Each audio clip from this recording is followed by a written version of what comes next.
Shadow Verse. Blaze and Freesia. Freesia repeats the simple directions given to her. The house with a lance near the archery range echoes in her mind as she navigates the bustling streets of the town. Her jade green eyes dart nervously around, taking in the unfamiliar surroundings. She tucks her blowing long black hair into her hood, feeling like a small lost creature in a world too big and loud.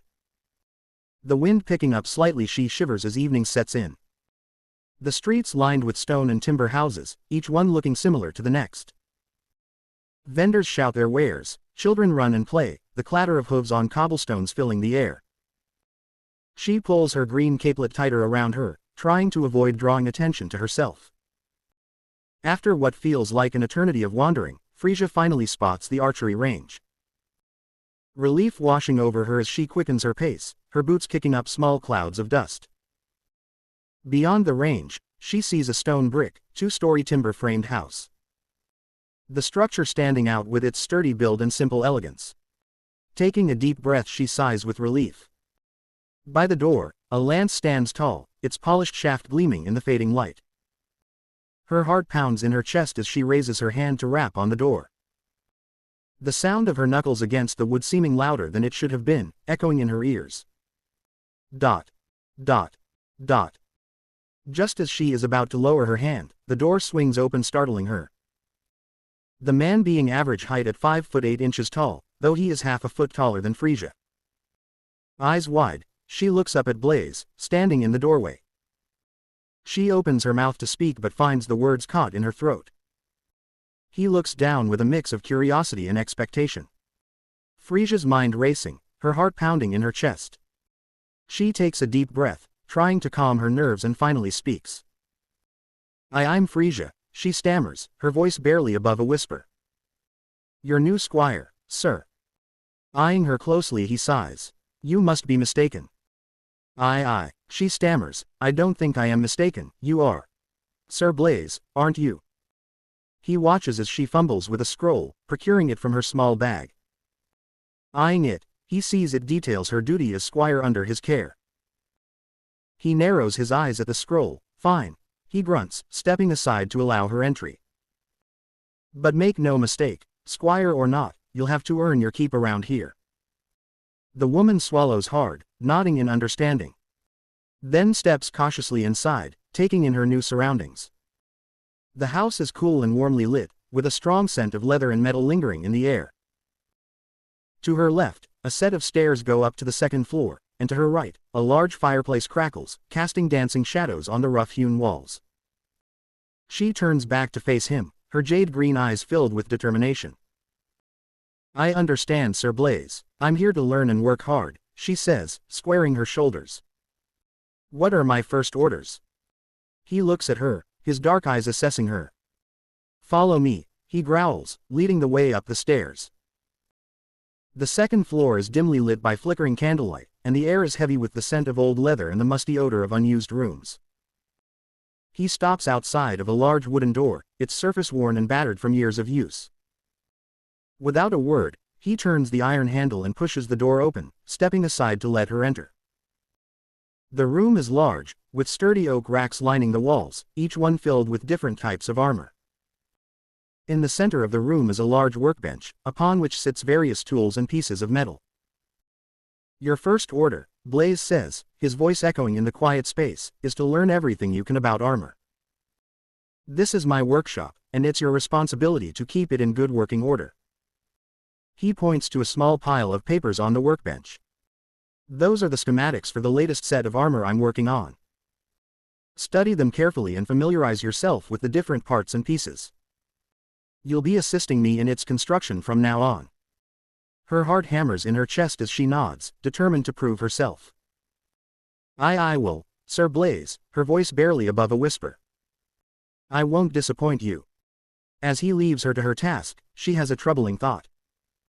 What if he's a murderer or something? She wonders, growing scared. Turning back, Blaze speaks over his shoulder. Then you'll have to be quick on your feet, won't you? He says, vanishing down the steps, pausing a moment, then shakes his head, moving on. For a moment, Freesia feels alone and vulnerable. She takes a breath, trying to steady her nerves.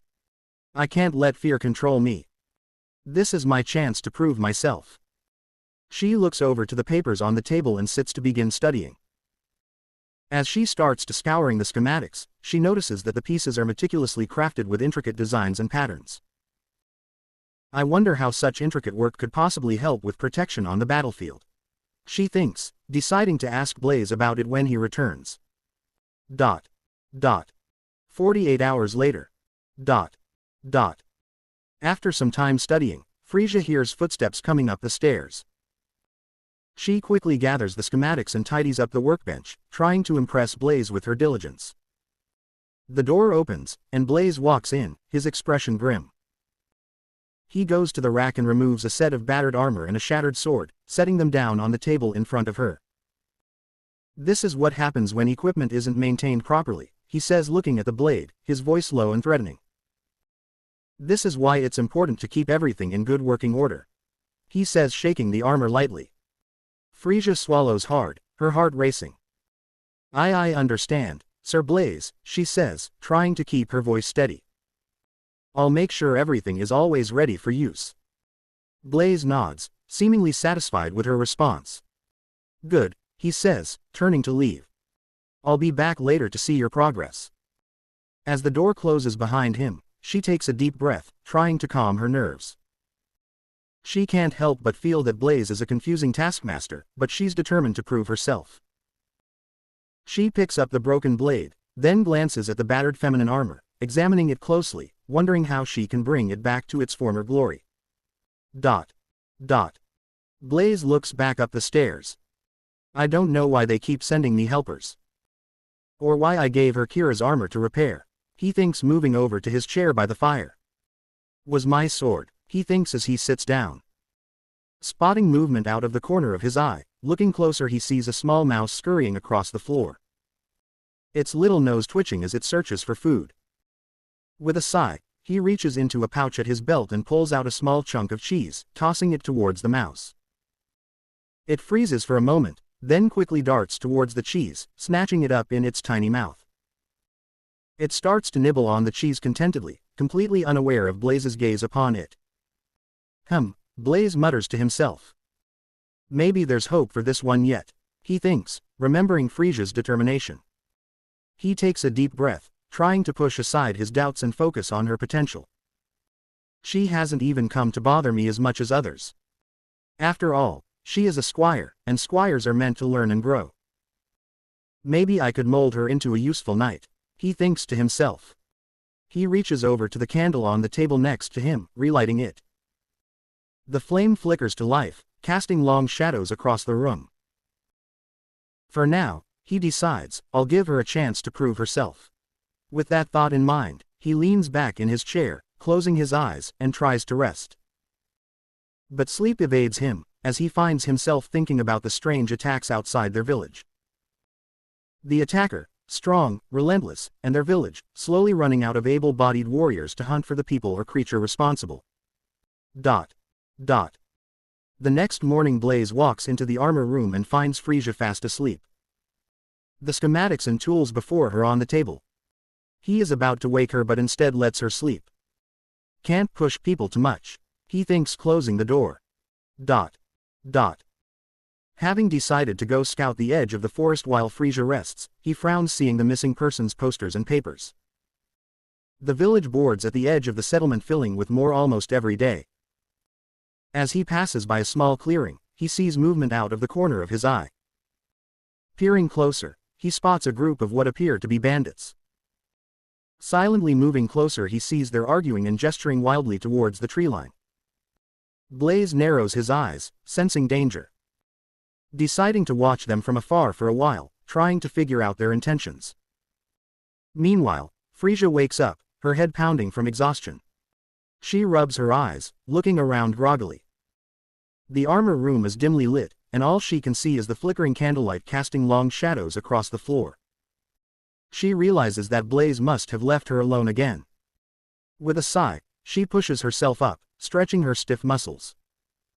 She looks over at the armor on the rack, feeling a sense of pride. She had spent the entire night going over the schematics, trying to understand the intricacies of the design. He seemed to be gentle with it too. Wonder who it belonged to, she thinks. Her finger tracing the etching of a man and woman within a valley. Reminds me of the village here, she whispers. Making her way downstairs, she grabs a loaf of bread and a piece of cheese from the kitchen, then heads back up to the armory, spending the next few hours melting down the armor and reforming it. Sanding down the rough edges and surfaces. Her hands move quickly, fueled by a growing sense of accomplishment. The armor starting to match its original design, the whole to the mid-front and back as if it had never existed. Dot. Dot. As the sun starts to set, Blaze emerges from the forest, his face grim. Dot. Dot. As he enters the house, he checks on Freesia, who is still hard at work on the armor. He nods approvingly. Well done, he says, his voice gruff. Your efforts haven't gone unnoticed. She looks up, surprised. Thank you, Sir Blaze, she says, a blush spreading across her cheeks. I just wanted to prove myself. He studies her for a moment, his dark eyes assessing. You've certainly done that, he says. Freesia swallows hard, feeling a knot of nervousness form in her stomach. She walks over to the table, picking up the schematics one by one, explaining the different parts and their functions excitedly. As he listens intently, his expression softens slightly. Not bad, he says finally. Not bad at all. From now on, you'll be helping me with the actual construction of the armor. We'll start with something small, but I have a feeling you'll pick it up quickly. Freesia's heart leaps with joy. This was exactly what she wanted. She would work hard, prove herself, and maybe, just maybe, one day she would be worthy of wearing the armor she helped create. Dot dot. Dot dot. Dot dot. Later that night, Freesia glances over at Blaze as he tastes the chicken breast she prepared, feeling nervous. So, how does it taste? She asks softly, hoping for a good review. He nods appreciatively. It's quite good, he says. You've managed to season it well and cook it just right. Keep up the good work. Freesia beams with pride. Thank you, Sir Blaze, she says. I'll make sure to practice more so that I can continue improving. He chuckles. You're a quick learner, he says. And not just with cooking. Your progress with the armor has been remarkable as well. You've picked up on the intricacies of the design quickly. Freesia blushes slightly, pleased by the praise. I've been working hard, she says. It's an honor to help maintain such beautiful and functional pieces. They continue their meal in companionable silence, both lost in their thoughts. For Freesia, it's a moment of pure joy, being appreciated for her hard work and dedication. And for Blaze, a small glimmer of hope that maybe, just maybe. Her green eyes meet his and she looks away nervously, her cheeks turning red. I've been curious, what are the etchings in the armor for? There's no notes on them at all, just a drawing of what they need to look like. She says. He looks at her thoughtfully. The etchings are actually a very old and intricate part of our village's history, he begins, his voice taking on a more serious tone. They represent the values and beliefs that have been passed down through generations. The armor is more than just protection, it's a symbol of who we are and what we stand for. He pauses for a moment, lost in thought. Each etching has its own meaning. Some represent strength, others courage, and still others wisdom. When worn together, they form a powerful statement about the wearer and their village. He thinks a moment. Some are tributes to others. Freesia listens intently, her eyes wide with wonder. So, it's not just any old design? She asks, her voice hushed. He shakes his head. No, it's not. The etchings are carefully chosen and placed, each one holding a significant meaning. It's not something that can be taken lightly. The new etching to be over the damaged area is important too. She nods solemnly. I understand, and I'll make sure to respect their importance when working on the armor. They continue their meal in silence, both lost in their thoughts. For Blaze, it's a reminder of the responsibility he carries in maintaining the village's traditions and protecting those around him. And for Freesia, a deeper appreciation for the armor she's helping to create. Blaze thinks intently for a moment. And they also kinda help with magic, he says, careful to not reveal too much. Her eyes widen in surprise. Magic, she asks, her voice barely above a whisper. I didn't know the armor had anything to do with magic. He nods. It's not something that's widely known. But some of the etchings can act as conduits for magic, channeling it into the armor and amplifying its protective properties. It's something that only a select few are trained in, and it's a closely guarded secret. Freesia absorbs this new information, her mind racing with possibilities. That's amazing, she breathes. I had no idea. Smiling slightly, he says, it's something you'll learn more about as we continue working on the armor. But for now, just know that the etchings are much more than just decorative. She nods, her heart filled with excitement and awe. She's grateful for the trust Blaze has placed in her, determined to prove herself worthy of such a responsibility. As they finish their meal, Blaze stands up and gestures for Freesia to follow him into the living room. He picks up a small chest from a corner and opens it, revealing a collection of scrolls and books. These are some of our village's most treasured documents and the new etching to be added, he says, running his fingers over the old parchment.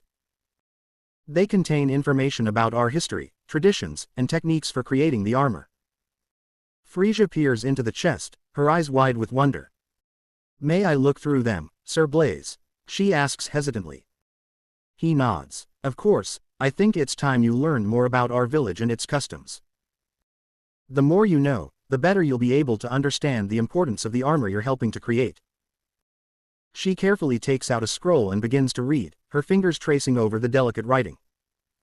As she does so, she feels a new sense of purpose and responsibility settle over her. She knows that this isn't just any old job, it's a part of something much bigger, something that connects her to her village's past and its future. Blaze watches as Freesia pores over the scrolls, a small smile playing at the corners of his mouth. He's pleased to see her so eager to learn, and he can't help but feel a twinge of pride in her. Maybe, just maybe, she'll prove to be the Squire I've been hoping for. He thinks. Later, as Blaze lay in bed resting fitfully, a memory plays in his mind. A large forest much like those around the village flash in his vision. The sound of a beastly creature and breaking trees following them. Kira runs beside him as they desperately try to escape. Suddenly a large mass slams into him, claws ripping at his armor.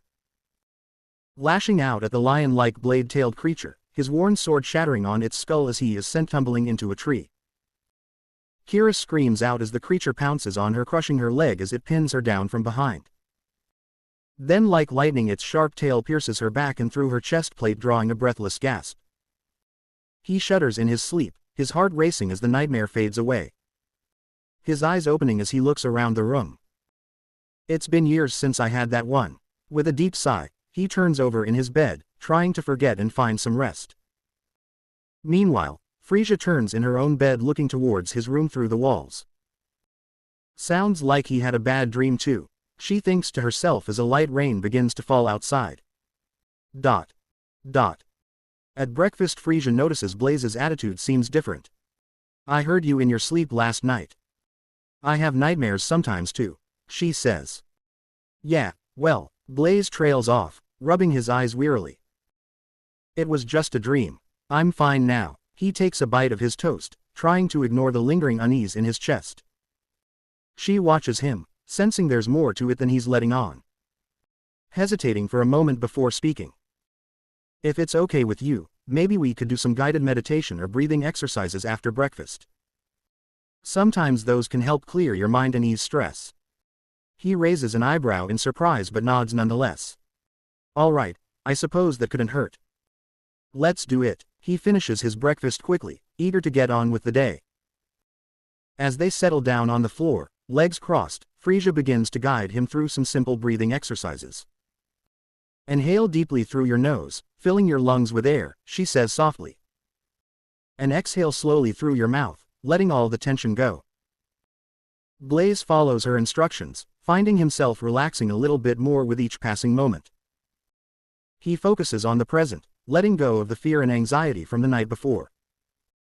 When they finish, he feels a sense of calm wash over him, like a weight has been lifted from his shoulders. Thank you, Freesia, he says sincerely. That actually helped a lot. Freesia smiles warmly. You're welcome, Sir Blaze. I'm glad I could help. She stands up, stretching her arms above her head.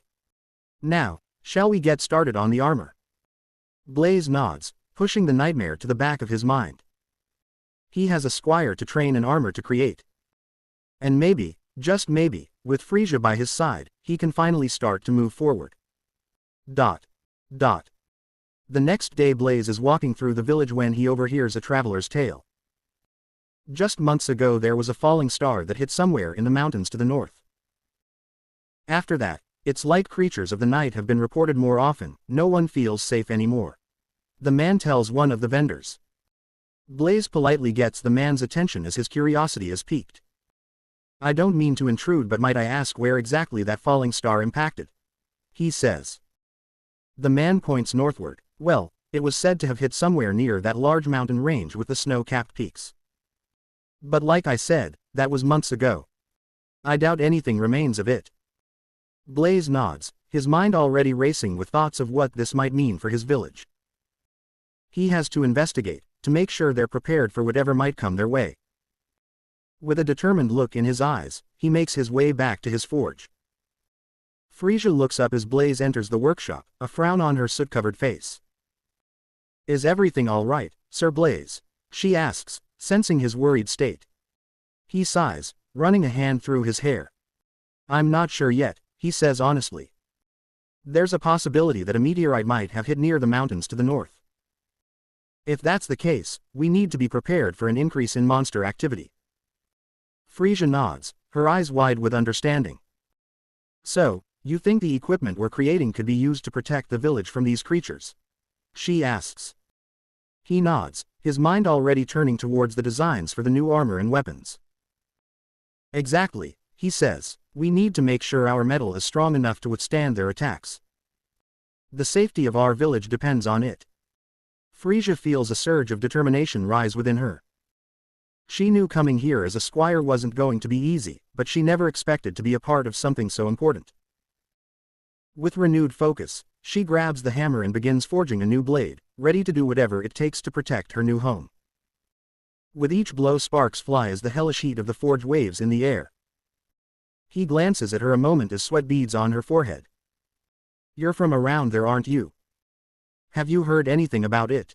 Freesia nods, her brow furrowed in thought.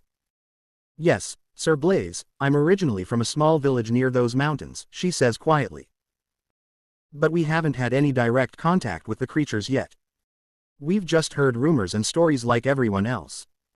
Blaze nods, understanding her concern. Well, let's hope it stays that way. But if not, we'll be prepared. Together. She smiles, feeling a sense of camaraderie forming between them as they continue to work on the equipment. Their minds and hearts focused on the task at hand and the safety of their new home. Dot. Dot. After a while Freesia pauses. I do have this odd observation since the impact. She considers for another moment then timidly says. Ever since the impact, I don't remember anything from before it happened, it's just blank, but I haven't really told anyone and haven't looked into it or heard about anyone else being affected. Not even sure if it's related. Just an odd thing. Blaze nods, taking in her words thoughtfully. That is strange, he admits. Maybe it's just a coincidence. Or maybe there's more to it than we know. Either way, we'll keep an eye out. He reaches over to pat her shoulder reassuringly. Don't worry about it too much. We'll figure this out together. Freesia nods, her heart warmed by his kindness. She pushes the strange memory to the back of her mind, focusing on the task at hand. Together, they continue working on the armor, their bond strengthening with each passing moment. As the days wear on, they make significant progress, their determination fueled by the shared goal of protecting their new home. Later that night as she is working at the forge, Blaze walks in and she blushes seeing him shirtless. Blaze smiles, noticing Freesia's blush. Is something wrong? He asks, walking over to her. She shakes her head, trying to focus on the task at hand. No, Sir Blaze, she says softly. It's just, I'm not used to seeing you without your armor. He chuckles, running a hand through his hair. Well, I figured you'd seen me without it by now, he says teasingly. We're partners, after all. Freesia giggles, feeling a warmth spread through her. She looks up at him, their gazes meeting. For a moment, time seems to stand still as they share a moment of connection. Blaze clears his throat, breaking the silence. Well, I just wanted to check in on you, he says, his voice a bit more serious. You've been working hard today. She smiles gratefully. Thank you, Sir Blaze. It's been interesting, to say the least, she says with a small laugh. But I feel like I'm finally starting to understand what you expect of me. He nods, pleased with her progress. Good, because we've still got a lot of work to do if we want to be prepared for whatever might come our way. She nods, her determination reignited. Together, they continue working on the armor and weapons. As the night wears on, she leans over on her elbows to rest on the table a moment and catches Blaze glancing at her backside. Blaze clears his throat, looking away quickly. Sorry, he mutters. Didn't mean to stare. He busies himself with gathering materials for the armor, hoping she doesn't notice his red face. Freesia looks over at him, blushing herself. It's all right, Sir Blaze, she says softly. I don't mind. She turns back to the forge. As they continue working side by side, their bodies occasionally brushing against each other, she can't help but feel a strange mix of embarrassment and anticipation. Despite his initial doubts about her abilities, she feels a growing closeness to him, both as a mentor and potentially something more. Later that night, as they're both exhausted from their long day of work, Freesia finds herself unable to shake the strange feelings that have been stirred up. She lays awake in her small bed, her mind racing with thoughts of Blaze and their shared goal.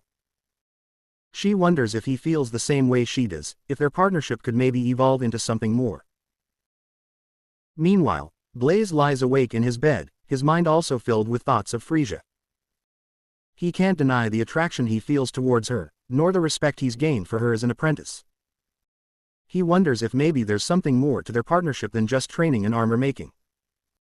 The next morning, both Blaze and Freesia enter the workshop with a newfound determination.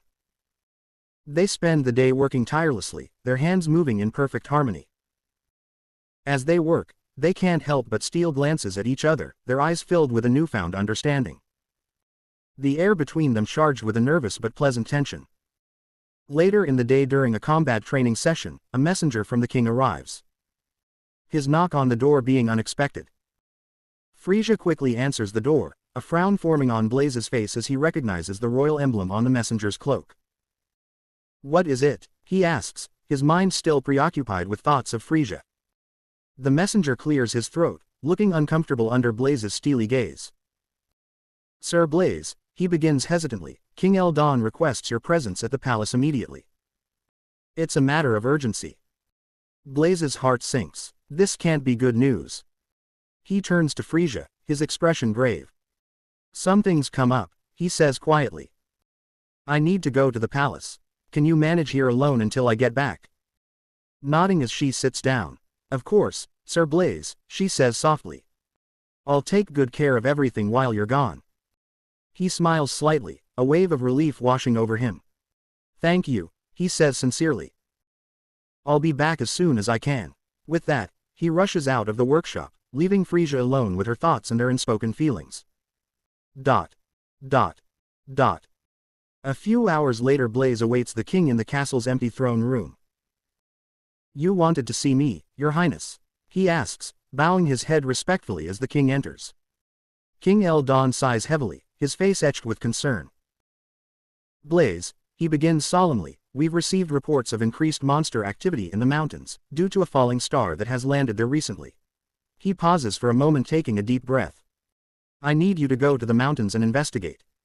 Find out what's going on and report back to me. Blaze nods grimly. Yes, Your Highness.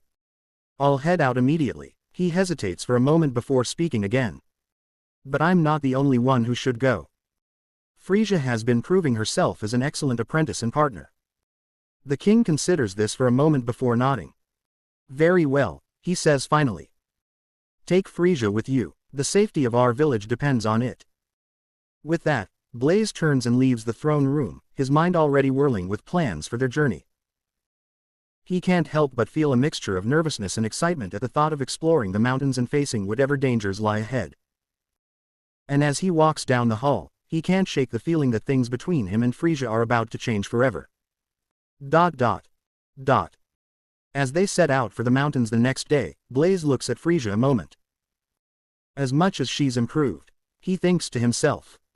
She glances up at him, her eyes filled with determination. I'm ready, Sir Blaze, she says quietly, adjusting the strap of her pack.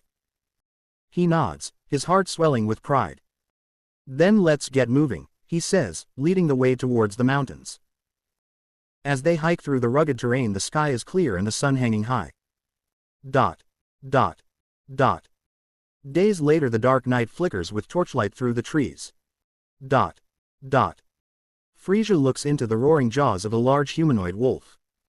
Her shoulder dislocated as broken ribs hinder her breathing.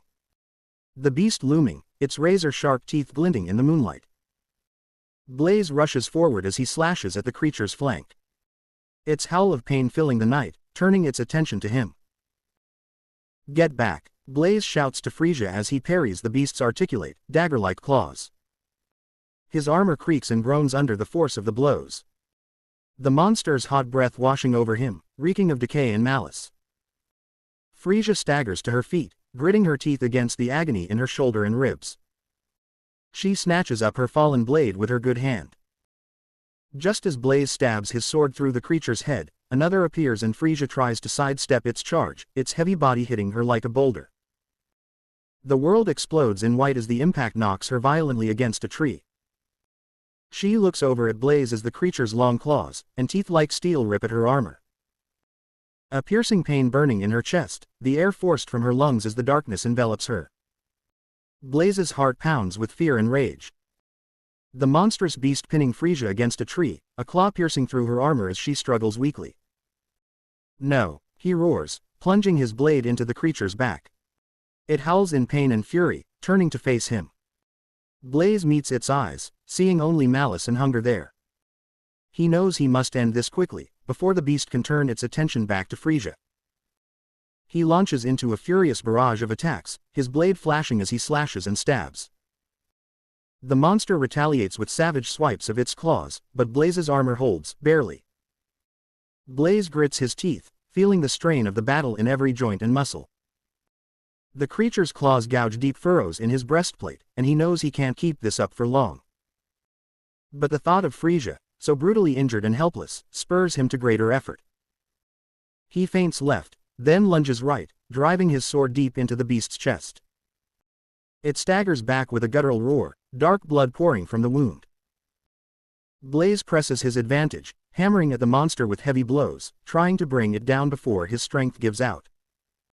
The monster's eyes roll back as its massive body finally collapses to the forest floor. Blaze quickly turns his attention to Freesia, who lies motionless against the tree, her armor dented and bloodstained. He rushes to her side, checking her pulse and breathing. I'm here, Freesia, he says, his voice thick with emotion as he cradles her head in his lap. I'm going to get you to safety. He carefully examines her wounds, wincing at the damage. Dot dot. Dot dot. Pacing the hall, Blaze thinks back to the attack as a healer approaches him. Sir Blaze, he says softly, Freesia is stable now, but her injuries are severe. The dislocated shoulder and broken ribs are the least of her problems. He pauses, his expression grave. She has a deep puncture wound to her chest that came very close to her heart. I've done what I can for her, but she'll need rest and time to heal. And there's something else. Blaze's heart clenches with fear as he looks at the healer. What is it? He asks, his voice barely above a whisper. The healer sighs heavily. I'm afraid the trauma to her head from the impact with the tree has caused some swelling in her brain. She's been unconscious for hours now, and we can't say for certain what long-term effects this might have. The next few days will be crucial. He places a hand on Blaze's shoulder. Try to stay hopeful, Sir Blaze. We're doing everything we can for her. He nods, his throat tight with unshed tears. He turns to look at Freesia's still form in the bed, his heart heavy with guilt and worry. Blaze stays by Freesia's bedside for hours, holding her hand and praying for her recovery. The healer comes and goes, checking on her vital signs and adjusting her bandages. As the night wears on, Blaze's exhaustion catches up with him and he dozes fitfully in the chair beside her bed. He wakes with a start as Freesia stirs, her eyelids fluttering. Freesia, he breathes, leaning closer. Can you hear me? Her eyes open slowly, unfocused at first. She blinks a few times before her gaze settles on him. Sir Blaze, she whispers, her voice hoarse and weak. What happened? Blaze's heart swells with relief at her words, even as concern darkens his face.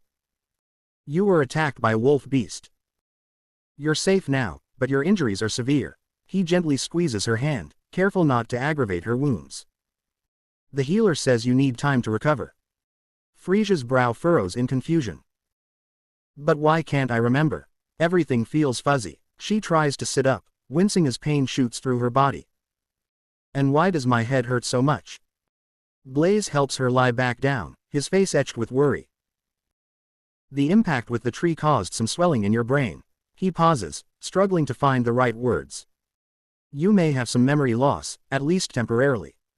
But the healer says that could improve as you heal. Her face reflects her distress at his words. I don't understand. I feel like there's something important I'm supposed to remember, but it's just out of reach. Her grip on his hand tightens as panic sets in. Am I going to be okay, Sir Blaze? Will I remember everything eventually? Blaze strokes her hair gently, his voice soothing. The healer believes so, yes. Your brain just needs time to heal and recover. And I'll be here every step of the way to help you remember. Freesia nods slowly, her face relaxing slightly at his words. Thank you, Sir Blaze. I don't know what I'd do without you. She winces as she adjusts her position, the movement causing fresh waves of pain. Blaze stands up, moving to pour her a glass of water. Here, drink this, it will help. He holds the glass to her lips, letting her sip slowly. As she drinks, he notices a faint scar on her neck that he hadn't seen before. Freesia, I'm sorry I wasn't there to protect you better. I should have known something like this would happen after the falling star. Freesia sips the water, wincing as it burns going down. She opens her mouth to respond, but is interrupted by a sharp knock at the door. A young page enters, bowing deeply to Blaze. Sir Blaze, the king's messenger has returned. He requests your immediate presence in the throne room. Blaze's face darkens with concern as he looks between the page and his squire. Tell him I'll be there shortly, he says, then turns back to her, his hand still holding hers. I'm sorry, Freesia, but I need to go. Will you be all right here? She manages a small, pained smile. Of course, Sir Blaze. He leans down to kiss her forehead softly before leaving. Dot. Dot. Dot. Walking down the castle halls, his mind races with the possibilities of what the king might say. The increased monster activity, Freesia's memory loss, and the ominous falling star all weigh heavily on his thoughts. As he enters the throne room, he bows deeply to the king. Your Majesty, you summoned me. The king regards him gravely, his expression serious. Yes, Sir Blaze, I have grave news from the scouts. The monster activity in the mountains has escalated dramatically. Entire villages have been razed, and the beasts are becoming bolder, attacking in daylight. He pauses, his brow furrowed. Dot. Dot. Dot. 2 days later, Freesia looks at Blaze and grits her teeth. The wound on her chest needing cleaned and a new dressing. She swallows nervously as his hands work, biting her lip as he brushes her breast gently by mistake. She flushes at the accidental touch, her breath catching in her throat. She looks away shyly. I'm sorry, Sir Blaze, she says softly, her voice trembling slightly. I didn't mean to react like that. Blaze freezes for a moment, realizing the implications of his actions. He withdraws his hands quickly, his face flushing red. Freesia, I'm sorry, he stammers, his eyes wide with shock. I never meant to make you uncomfortable. Please forgive me. Freesia shakes her head, her eyes still downcast. There's nothing to forgive, Sir Blaze. She takes a shaky breath, trying to compose herself. I'm not used to someone being so close to me, that's all. He nods. I understand, Freesia, it won't happen again. He moves to the other side of the bed, giving her some space. Freesia looks up at him, a small, embarrassed smile on her face. Thank you, Sir Blaze. You've been so kind to me. She hesitates for a moment before speaking again. I was wondering. Could you tell me more about what happened? About the attack and everything that came before. Blaze's face darkens with concern. Dot. Dot. 30 minutes later, Blaze is sitting by the fireplace as Freesia rests. How could I miss that there was more than one? He thinks to himself. As he gets up, he notices a piece of paper fluttering on the floor, a torn map. Curious, he picks it up and studies it. The partial map showing a section of the mountains, with a crude X marking a location. Concerned, he decides to show it to Freesia later, once she's feeling better. He glances over at her, noting the peaceful rise and fall of her chest as she sleeps. Despite the pain she must be in, she looks so serene, almost beautiful in her repose. His heart clenches in his chest, a sudden rush of protective instinct overtaking him. No, I cannot let this happen again. I must be more vigilant, more prepared. Dot. Dot. He rises abruptly from the chair, beginning to pace the length of the room like a caged lion. He marvels at her strength, her resilience in the face of such devastating injury. She is a true warrior, a kindred spirit to him in many ways. Dot. Dot. How could I miss that there was more than one? He thinks to himself. From going off past experience. I had been so focused on the one attacker, that I failed to notice the second approaching from behind. His heart pounds as he recalls the moment Freesia was struck, the sickening crunch of metal against bone echoing in his memory. She stirs in her sleep, a soft whimper escaping her lips.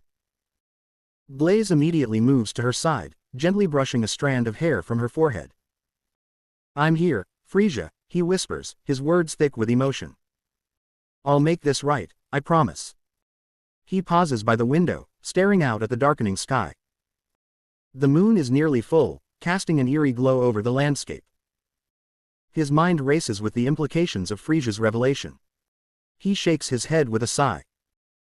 If there were multiple attackers, it suggests a level of organization and coordination that we had not previously considered with that type of creature. They usually roam alone, he says to himself as the owls fill the night with their calls. His eyes narrow as he recalls the battle, his muscles tensing with renewed anger and frustration. He can't help but replay the moments leading up to Freesia's injury, each detail burning itself into his memory. The beasts had moved with an almost human-like intelligence, coordinating its attack with its packmate. It was a level of tactical awareness that's unexpected and deeply troubling. He thinks to himself, growing uneasy. Freesia stirs in her sleep, this time more agitated. She thrashes slightly, a soft whimper escaping her lips. Blaze moves by her side, gently placing a hand on her arm to soothe her. Easy, Freesia, you're safe here, he murmurs, his voice low and soothing. Dot. Dot. A few days later, Blaze walks through an ancient cavern. The air cool and damp as his torchlight flickers. He thinks about Freesia resting at the inn. I can handle things without her, he thinks as a breeze draws his attention to a darkened archway. Blaze steps cautiously through the archway, his torch casting eerie shadows on the rough stone walls. The cavern widens, revealing a large chamber with a towering ceiling supported by thick columns. As he ventures deeper, the air grows colder and the silence more oppressive. Suddenly, the sound of dripping water echoes through the chamber, followed by a low, guttural growl. Blaze's hand instinctively goes to his sword hilt as he scans the darkness for the source of the noise. The growl intensifies, reverberating off the walls, and Blaze realizes with a sinking feeling that it's coming from multiple directions. I'm surrounded, he thinks, drawing his sword. The shadows seem to writhe and twist as multiple sets of glowing eyes appear in the darkness. The growls grow louder, more menacing. Blaze's torch casts a weak light, revealing the outline of large, hulking shapes moving through the cavern. The creature's unlike anything he's ever encountered, a fusion of beast and humanoid, with rippling muscles and razor-sharp claws. They move with an almost hypnotic rhythm, circling him like predators stalking their prey. Blaze's heart pounds in his chest as he realizes the gravity of his situation. He's completely outnumbered, with no clear escape route. Their glowing green and red eyes, circling through the pillars, seeming to peer into his soul. The creatures lunge at Blaze simultaneously from all sides, their movements eerily synchronized. Blaze deflects the first wave of attacks with his sword, the clang of metal against claw ringing out in the cavern. He spins and slashes, his blade finding purchase in the flesh of his assailants, but for every one he dispatches, two more seem to take its place. The creatures are relentless, their strength and ferocity beyond anything Blaze has encountered before. As he fights, Blaze's mind races, desperately trying to formulate a plan. The cavern is a dead end, with no obvious exit. He's trapped, and his torch is beginning to sputter, the light growing dimmer by the second. Blaze grits his teeth, parrying a vicious swipe from a creature to his left as he kicks out at another lunging from the right. The beasts press in, their fetid breath washing over him in putrid waves. His torch flickers dangerously low, casting grotesque shadows across the walls. Think, damn you, Blaze growls under his breath, his muscles burning from the relentless onslaught. He spots a narrow crevice in the far wall, just wide enough for a man to squeeze through. Dashing toward it, he ducks under a claw, his light but sturdy armor taking a glancing swipe as he escapes into it. The creatures follow him into the crevice, their bodies contorting to fit. Blaze moves further, his torch casting a dim light ahead. The passage tightens slightly, and he's forced to momentarily soften his armor with magic. The beast's claws scraping against the stone, their growls echoing ominously. The tunnel opens up into a small chamber, and he sees a faint purple glow coming from the far side. He dashes forward, his lungs burning from the exertion and the foul air. The creatures no longer pursuing as they sniff a moment, then retreat. Reaching the glowing area, he sees it's a small tunnel with luminescent fungus providing light. Feeling dizzy, he looks back at the creatures. They must not like the air here either, he thinks as he pours his water onto a cloth and wrings it out, then ties it around his nose and mouth. Heaving as he gasps for breath, the damp air heavy and acrid. The glow of the luminescent fungus cast an eerie purple light in the narrow tunnel, the walls slick with condensation. He presses onward, the improvised mask doing little to filter out the noxious fumes that seem to permeate every inch of this subterranean hell. His vision begins to blur as he stumbles up an incline. A faint gold light ahead as the purple fungus ends giving way to bare rock walls. As he continues on, he drops to the ground. The tunnel ahead draped with fungus and vines giving off a soft gold light. He struggles to breathe, his vision blurring and darkening at the edges. The tunnel ahead beckons, offering a glimmer of hope, but his body betrays him, weakening with every step. The acrid fumes of the fungus seem to seep into his very being, making his head spin and his muscles quiver with fatigue.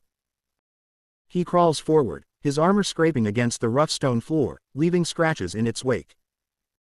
The gold light grows stronger, more inviting, as he inches towards it.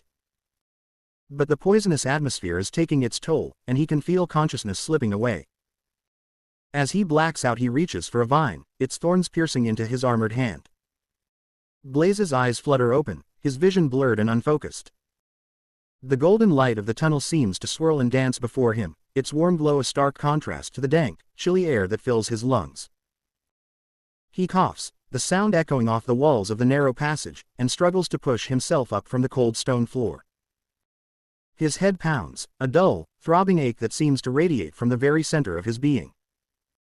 As he gingerly touches his face, his fingers brush against the rough fabric of the mask he had hastily constructed to filter out the noxious fumes. Pulling off his glove, he looks at his hand. The thorns of the vine having injected him with a strange substance. He throws aside a piece of purple fungus, and as it touches the gold, it loses its glow. Looking closer, he sees the liquid from the gold fungus eating away at the purple. He stares at the interaction between the two moss-like fungal species, his brow furrowed in concentration. The purple fungus withers and dissolves as the golden liquid spreads across its surface, a grim reminder of the deadly nature of this subterranean world. He carefully collects a small sample of the golden substance, sealing it away in a pouch at his waist. Rising unsteadily to his feet, Blaze takes a moment to survey his surroundings. The tunnel ahead curves gently to the left, the gold fungus casting an eerie, almost ethereal glow that illuminates the passageway. The air here is noticeably fresher, free from the acrid fumes that had threatened to overwhelm him earlier. He leans down, scooping more of the gold-colored fungus into a jar. Then, holding his breath, he quickly gets some of the other into a separate container.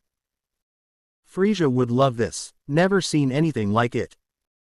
And who knows, maybe we could be first to name these, he thinks. Gingerly placing the jars containing the peculiar fungi into his satchel, securing them carefully to avoid any further contact with the purple spores that had nearly done him in. As he straightens up, he feels a dull ache spreading through his body, a reminder of the toll the poisonous atmosphere had taken on him. He takes a deep breath, the air growing noticeably fresher, and begins to make his way down the tunnel. The passageway curves gently to the left, the golden fungus casting its ethereal glow that illuminates the way ahead. His footsteps echo softly against the stone floor as he advances, his hand resting on the hilt of his sword, ready for any potential threats that may lurk in the shadows. The fungus fades away as he stumbles into darkness, his torch extinguished he throws it aside. Dim sunlight appearing ahead as the tunnel starts to tighten. The passage gradually constricts, forcing Blaze to soften his armor and press against the walls. The narrow confines making his breathing more labored, and he feels a pang of claustrophobia as the space continues to shrink. Dot. Dot. After what feels like an eternity of squeezing through the tight space, he emerges looking out of a steep cliffside. Breathing a sigh of relief, he lays there a moment, then begins the long climb down and makes his way to the village he saw in the distance. Dot. Dot. Dot. He staggers into town. Recognizing the area, he sighs exhausted and covered in dust from the long climb down the cliffside. The villagers staring curiously as he makes his way through the streets, his armor clanking softly with each step. He heads straight for the inn, hoping to find Freesia and update her on his findings. Upon entering the inn, Blaze spots his squire sitting at a table, hunched over some papers. She looks up as he approaches, her eyes widening in surprise. "Blaze, you're back. I was starting to worry. Did you find anything in the mountains?" He nods, a weary smile on his face. "I did, Freesia. You won't believe what I discovered down there," he says, suddenly feeling weak. Freesia gives him a look of concern as they head to their room. "You look like you're on death's door," she says.